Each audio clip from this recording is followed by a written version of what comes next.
Oh, thank you. Nice weather we're having.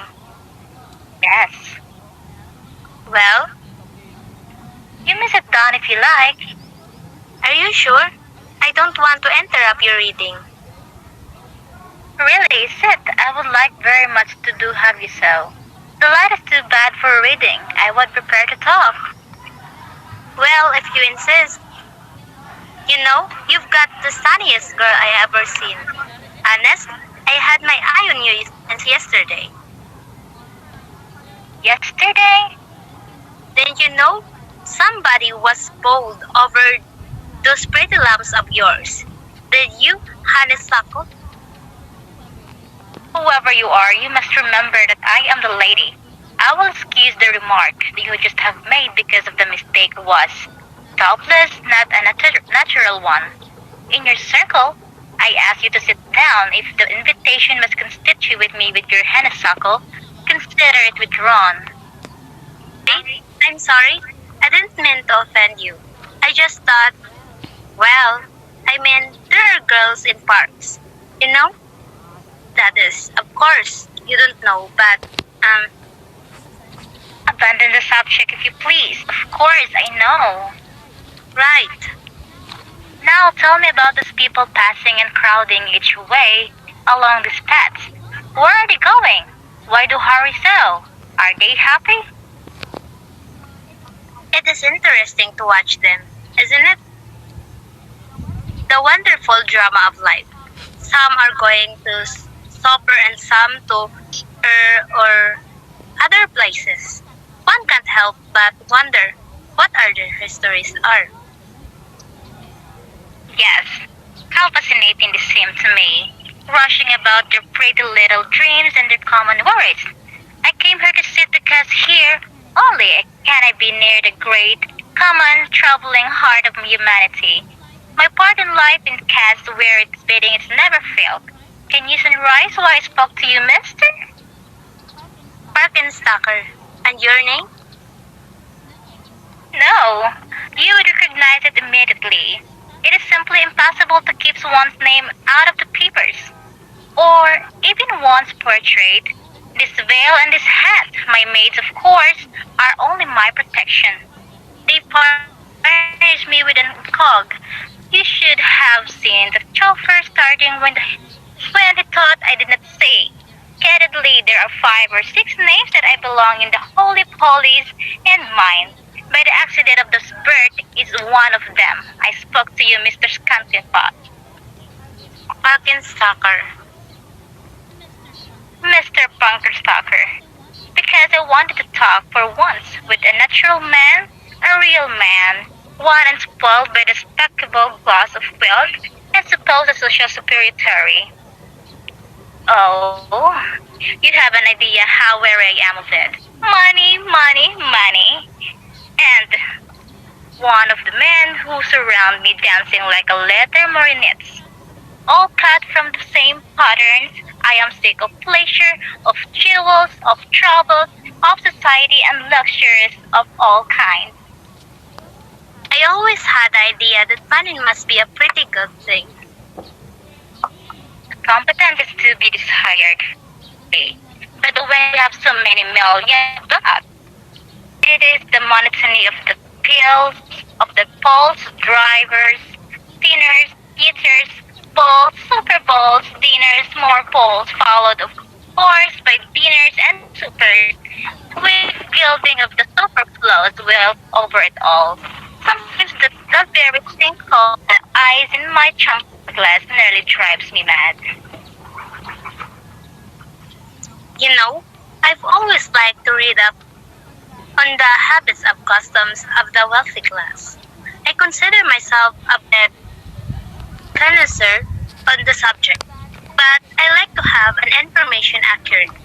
Now, I had formed the opinion that champagne cold in the bottle and not by placing ice in the glass. You must understand that we of the non-useful class depend of our amusement upon departure from precedence. Just now it is a thought to put an ice in champagne. The idea was originated by visiting friends of Tartary while dining at the Waldorf. It will soon give you the same way. It will give you some way to other whim, just as at a dinner party of this week on. And anyway, Madison Avenue, a Green Kid Club was led by the plate of each guest to be put in the use while eating olives. I see. Well, this special diversion of the inner circle do not become familiar to the common public, of course. Of course, it's all quite fascinating. I've always wanted to participate in, or at least witness firsthand, the rituals of the elite. We are drawn to that which we do not understand. I guess that's true. For my part, I would have thought that if I should ever love a man, it would be one of the lowly station, the one who is a worker and not a drawn. But doubtless the claims of the caste and the wealth will prove stronger than my inclination. Just now I am besieged with thy two suitor. One is a Grand Duke of a German principality. I think he has or has had a wife somewhere, driven mad by his intemperance and cruelty.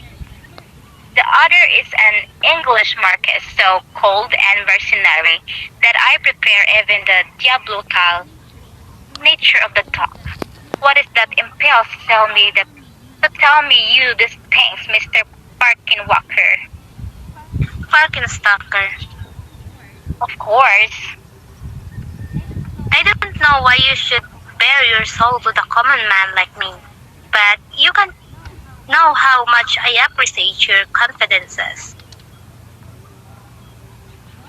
What is your line of business, if you don't mind my asking?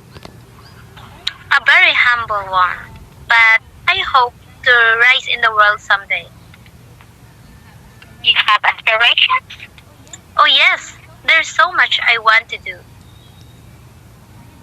I admire your enthusiasm. I myself can find very little to be enthused about, burdened as I am by the constant pleasure and diversion of my class. Did you really mean it? Before, when you said you could love a man of lowly station?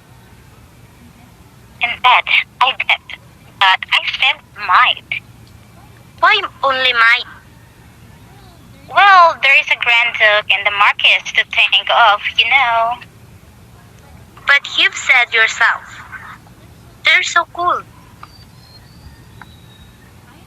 I am sure you understand when I say there are certain expectations of a young lady in my position. It would be such a disappointment to certain members of my family if I were to marry a commoners, as we like to call them. You simply cannot imagine the scandal it would cause. All the magazines would remark upon it. I might be cut off from the family fortune. And yet, no calling could be too humble where a man I love all that I wish to him be. I work in a restaurant. Not a waiter? Labor in noble but personal attendance, you know, valets and... Not a waiter. I'm a cashier in the restaurant over there. That one there? Yes, Are you sure? quite sure. But, oh, What is it? What's wrong? I am late for an important engagement. An engagement? Yes. Some sort of ball or Yes. will I see you again? I do not know, perhaps, but the whim may not seize me again. I must go quickly now. There is a dinner in box of the play, and oh, The same all around. Perhaps you noticed the automobile at the upper corner at the park as you came? One with a white body? And red running gear? Yes, I always come in that. Pierre waits for me there. He's supposed to be shopping in the department store across the square. Conceive of the bandage of the life wherein we must deceive even our chauffeur. Good night. Wait! It's getting dark, and the park is full of questionable characters. Can I walk with you to your... No! No. If you have the slightest regard to my wishes, you will remain on this bench for 10 minutes after I have left. I do not mean to question your intentions, but you're probably aware that auto generally bears the monogram of their owner. Again, good night. Mary Jane Parker! What on earth are you doing here? Don't you know what time is it? To whom? Are you speaking, madame? To whom? Am I to you? Who do you think you need? Then I'm sure you don't know what you're talking about. Your shift started 15 minutes ago. Mr. Witherspoon's in a rage. This is the third time. This month you've been late. You better get yourself over there and into uniform before he cuts you loose for good.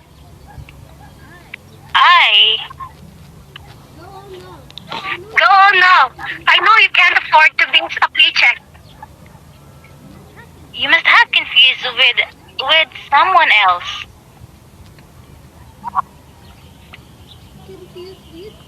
Confused with? Why Mary Jane Parker? We've known each other for 3 years. We swapped shifts. Have you been drinking? Why are you wearing that ridiculous hat? I'm sorry, Mr. Parkin Blogger. Parkenstacker. Parkinstacker? Yes, Parkenstacker. Asking the Parkinstacker from the society pages? The society pages? If I only were so fortunate. You must excuse me. My chauffeur is waiting. Shoppers? What kind of crazy airs are you putting on? You've never had a chauffeur in your life. You don't even own an automobile. Since when? Get away from me. I don't know you. Don't know me? You have been drinking. I'm going to tell your mother.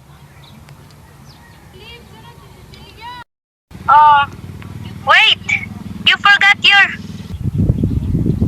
Begging your pardon, sir. Yes, Henry. I don't mean to intrude, but your dinner reservation. Shall I cancel or? No, I'm coming. Very good, sir. The auto is waiting.